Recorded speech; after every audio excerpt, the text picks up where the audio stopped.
Hi, this is Joe with UQ Farms, and today we're going to apply our concentrated root soak tea.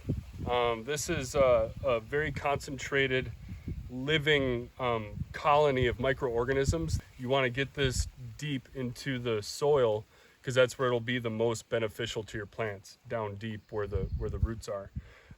So this is concentrated. Like I said, you want to mix this. You don't want to dump it straight on because you won't get as much benefits that way. I've already done the math.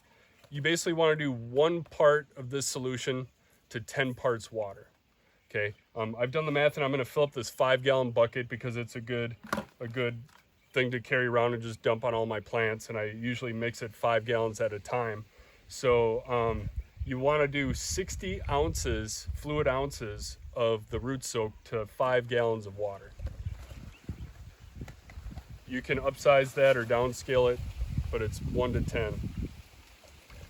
Oh, one thing I forgot to mention, you want to shake this up before you do it, because a lot of the microbes and all the sedimentation, it kind of sits at the bottom, and you want it to be like, it kind of looks like coffee, like really dark coffee at the end of the day.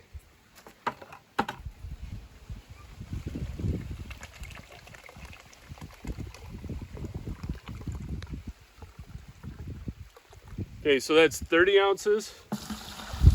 I fill it twice.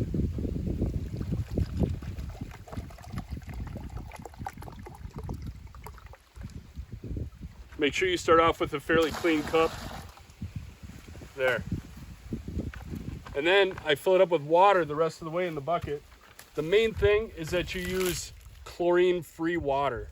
We're on ranch water out here. I don't know if they dump chlorine in the tanks to clean them out or whatever. So I got this filter. They're really cheap. You can order them.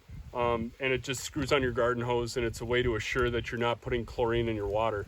Because chlorine or chloramine that they put into county water systems, it kills the microbes, and it won't give you the good benefits. So make sure always when you put these products in, no matter what product you're using, always use chlorine-free water. It's very important. So I'm going to fill this up all the way now.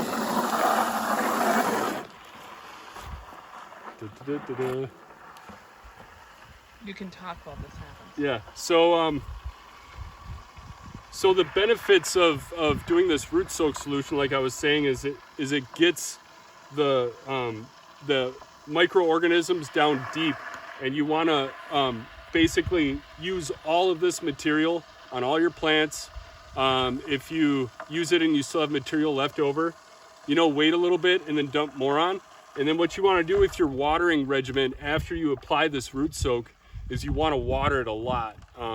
Ideally, you'll do it right before a storm happens, and then the natural rainwater will actually move all of the microbes down into the soil as deeply as it can get. But if there's no natural rain happening, you want to just water it, go down, get it deep. That's what the root soak is about. You want to soak the roots. You don't want to soak it to where it sheets off at the surface. You want to saturate, get it really moist, and then walk away and then come back and saturate it, get it really moist, and repeat that over and over again. So now that my bucket's almost full, it's got a pretty good mix because of the hose itself. Okay, we got mulch here. You can move it, or it doesn't really matter, the mulch, if it gets it on it. And then you just apply to all your plants. If you have a watering can, it works better. If you have a big bucket like this, it's more likely to sheet off at the surface. That's why mulch is really good. The mulch is going to keep it moist and wet for a really long time. So I would recommend using wood chips or any kind of good mulch that you can get for all your plants, because it's really going to help this whole microbe solution, regardless of what step you're doing. So I'm just going to do this over and over again until I use all my material. I'm going to go around my farm and water everything. And then for the next couple of weeks, I'm just going to keep watering it, and try to get this down deep as I can, and mulch over the top. And then there's other steps you can do after that. So thank you for watching, and aloha.